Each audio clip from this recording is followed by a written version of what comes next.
তো আল্লাহর নবী বিশ্ব নবী রাহমাতুল লিল আলামিন জনাবে মুহাম্মদুর রাসূলুল্লাহ সাল্লাল্লাহু আলাইহি ওয়াসাল্লাম বসে আছেন। ওই সাহাবীর বড় আশা নবুয়তের সিল মোহরটা ওই সাহাবী নিজে স্বচক্ষে দেখবেন। কারণ নবীর পিঠের ভিতরে নবুয়তের একটা সিল মোহর মারা ছিল। ও যেই সিলের ভিতরে লেখা ছিল মুহাম্মাদুর রাসূলুল্লাহ সাল্লাল্লাহু আলাইহি ওয়াসাল্লাম। এবার বলতে পারেন এই সিলটা আসলো কোত্থেকে, জানার দরকার আছে না নাই? দুনিয়ার কোনো মানুষ এই সিল বানায় নাই, দুনিয়ার কোনো মানুষ এই সিল মোহর মারে নাই। আমরা দরখাস্ত লিখি, বড় বসের কাছে দরখাস্ত লিখি, বসে সাইন দিয়ে দেয়, তার মানে হলো এটা ওকে, তোমার ছুটি ওকে, তোমার প্রজেক্ট ওকে। আর আল্লাহ রাব্বুল আলামিন নবীজির পিঠের ভিতরে সিলমোহর মেরে দিলেন, তার মানে হলো উনি ওকে, উনি হবেন শেষ জামানার নবী।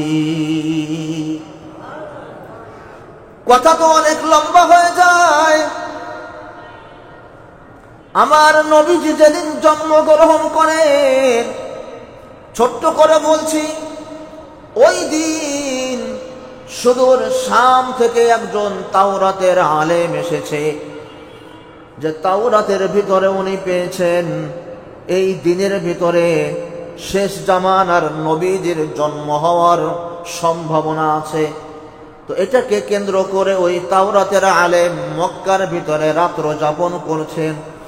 সকাল বেলা উনি পুরো মক্কার ভিতরে ঘোষণা দিয়ে দিচ্ছেন, দেখো তো আজকে মক্কার ভিতরে কোনো ছেলে সন্তান জন্মগ্রহণ করেছে কিনা, মেয়ে না। যদি আজকে তোমাদের মক্কার ভিতরে কোনো ছেলে সন্তান জন্মগ্রহণ করে থাকে, তাহলে আমি অনেক দূর থেকে এসেছি, ওই ছেলেটাকে আমি একটু দেখতে চাই, ওই নবজাত শিশুটাকে আমি একটু কোলে আরোহণ করতে চাই। খবর নিয়ে দেখা গেল মা আমেনার ঘরে একজন সন্তান জন্মগ্রহণ করেছেন। উনি দৌড় দিয়ে ওখানে গিয়ে দেখে লম্বা সিরিয়াল ছোট বাচ্চাকে দেখার জন্য। এখনো যখন গ্রাম অঞ্চলে কোনো মানুষ হয়, আশপাশের মানুষজন দেখার জন্য আসে কিনা বলেন? আর নবীজির মতন মানুষ সবাই দেখে আর বলে, আরবের ভিতরে এখনো মক্কার ভিতরে কোনদিন এত ফুটফুটে সন্তান জন্মগ্রহণ করে নাই, এত সুন্দর বাচ্চা কোত্থেকে আসলো। এবার ওই আলেম সে এখন লাইন টাইন ধরে না, সবাই লাইন দিয়ে নবীজিকে দেখে, আর সে লাইন ছাড়াই সে নবীজিকে দেখার জন্য সুজা ঘরের ভিতরে চলে যায়। সুবহানাল্লাহ বলেন। মা আমেনার কোলে আমার নবীজি, সবাই নবীজিকে দেখে একটু গাল টান দিয়ে চলে আসে, কিন্তু ওই আলেম গান টান দেয় না, সুজা মা আমেনার কোল থেকে নিয়ে এভাবে নবীজিকে ভুট করে ফেলে দেয় হাতের উপরে। সুবহানাল্লাহ। সবাই চিল্লা ফাল্লা, কিও ভাই তুমি ছোট বাচ্চার সাথে এমন ব্যবহার কেন করছো? বলে তোমরা এটা বুঝবা না। এটা বলার সঙ্গে সঙ্গে ওই তাওরাতের আলেম যখন নবীজিকে ভুট করে হাতের উপরে শোয়াছেন, দেখে যে নবীজির পিঠের মাঝখানে নবুয়তের সিলমোহর মারা।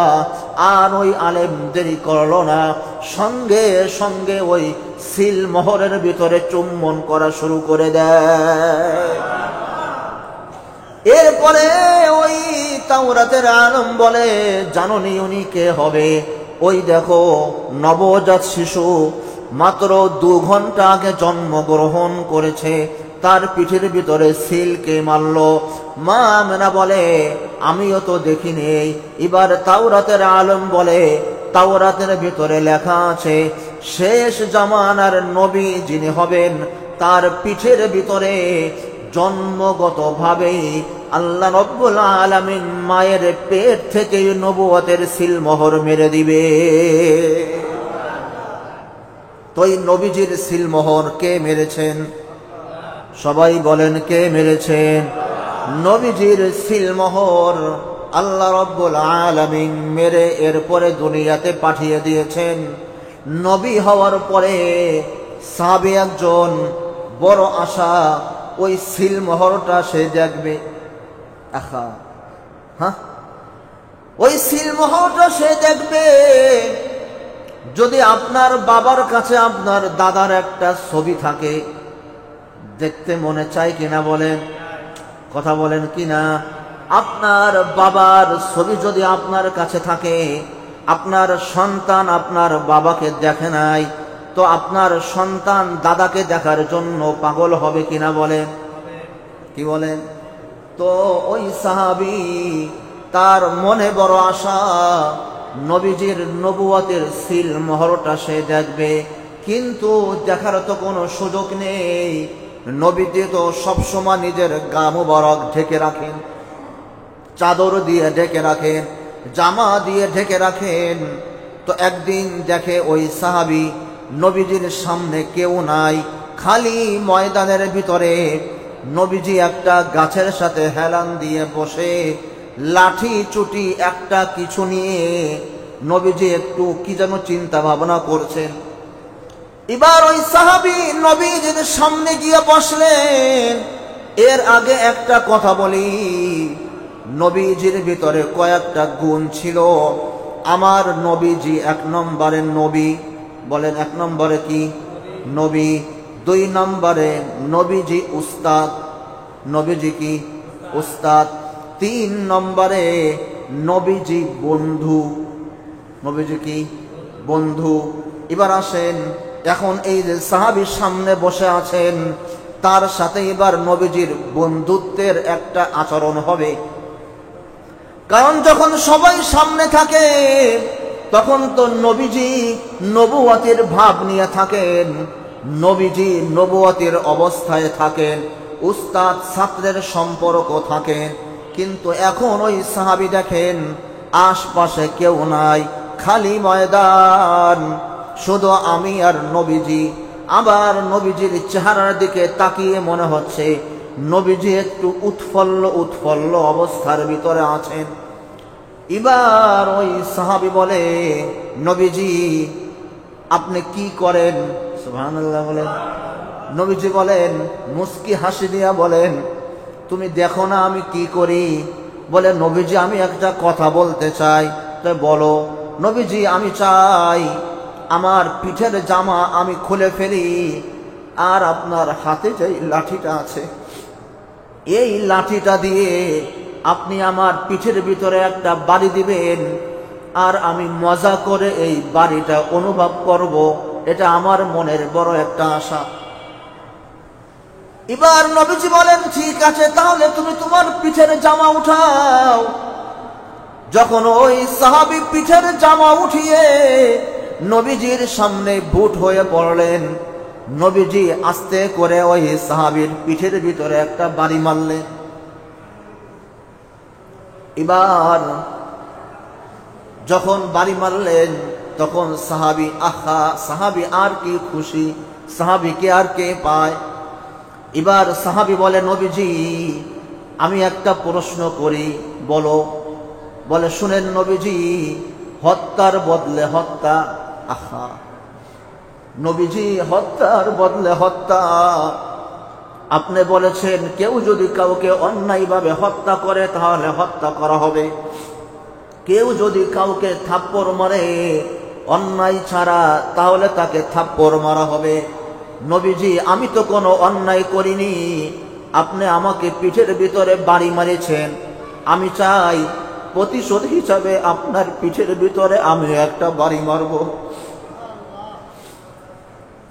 এবার এটা বলার সঙ্গে সঙ্গে নবীজি লাঠিটা তার হাতে দিয়ে দিলেন, দিয়ে বললেন, নাও তুমি এবার বাড়ি মারো।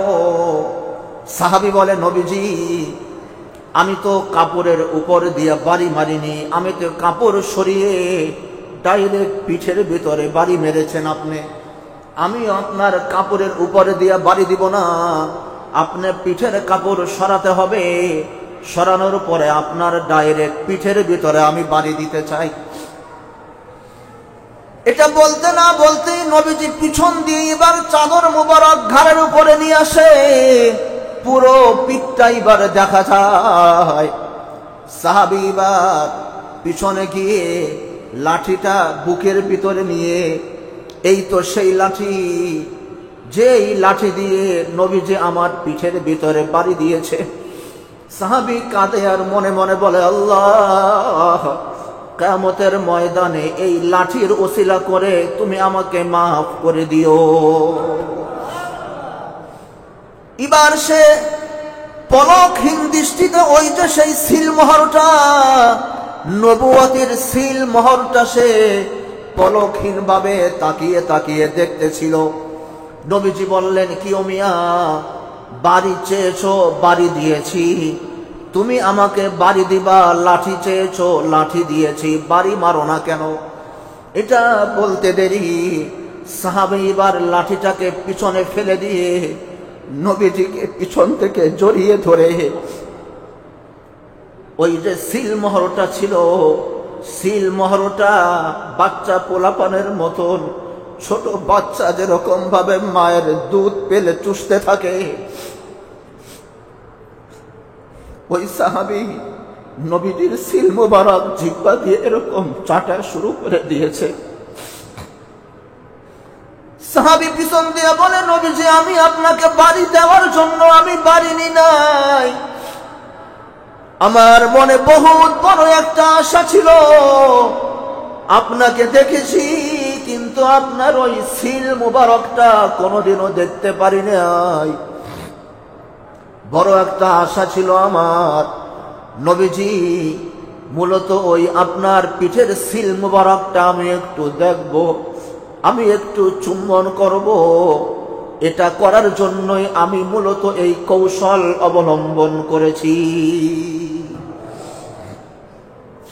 বলতে চাই, কত বড় সৌভাগ্যবান ব্যক্তি ছিল ওই সাহাবী। নবীর হাতের মার খেয়েছেন, নবীকে জড়িয়ে ধরেছেন, আবার নবীজির পিঠের ভিতরে চুম্বন করেছেন, আবার সিল মুবারক নিজের জিহ্বা দিয়ে চেটে চেটে খেয়েছেন। আল্লাহু আকবার। এবার নবীজি ঘোষণা করে দেয়, ও মিয়া, তুমি আমার সামনে আসো। এবার ওই সাহাবী যখন সামনে আসে, এবার আল্লাহ পাকের পক্ষ থেকে বলা হয়, ও মিয়া, খাওয়ার আর কিছু পাওনি, পিছনে গিয়ে তুমি আমার জিহ্বা দিয়ে পিঠ চাটা শুরু করেছো, আমার শরীরের ঘাম তোমার শরীরের ভিতরে ঢুকেছে, আল্লাহ রাব্বুল আলামিন আমাকে জানিয়ে দিয়েছে তোমার জন্য আজকে থেকে জাহান্নাম হারাম, যাও তুমি জান্নাতি। সুবহানাল্লাহ বলেন। তো যদি নবীর আশেক হতে চাই, এরকম আশেক হওয়ার দরকার আছে না নাই? নামধারী আশেক হতে চাই না, জশ্নে জুলুসওয়ালা আশেক হতে চাই না, ঈদে মিলাদুন নবীওয়ালা আশেক হতে চাই না, এই সাহাবীর মতন আশেক হতে চাই। খবর নিয়ে দেখেন, এই সাহাবী জীবনও কোনোদিন নামাজ কাজা করে নাই, এই সাহাবী কোনোদিনও সুন্নাতের উল্টো কোনোদিন কাজ করে নাই, এই সাহাবী কোনোদিনও দাড়ির ভিতরে কেচি খুর কোনোটা লাগাই নাই। খবর নিয়ে দেখেন, এই সাহাবী কোনোদিনও প্যান্ট শার্ট পরে নাই, এই সাহাবী কোনোদিন কোনো গুনাহ করে নাই, কারণ বাস্তব আশেক রাসূল সে কোনোদিন গুনাহ করতে পারে না, বাস্তব আশেক রাসূল সে কোনোদিন সুদ ঘুষ খেতে পারে না, বাস্তব আশেক রাসূল সে কোনোদিন বেপরদা কোনো মহিলার সাথে কথাবার্তা বলতে পারে না, বাস্তব আশেক রাসূল এক নম্বরকে দুই নম্বর, দুই নম্বরকে তিন নম্বর বলে সে ব্যবসা বাণিজ্য করতে পারে না। নবীজি জানিয়ে দিলেন এই লোকটা জান্নাতি।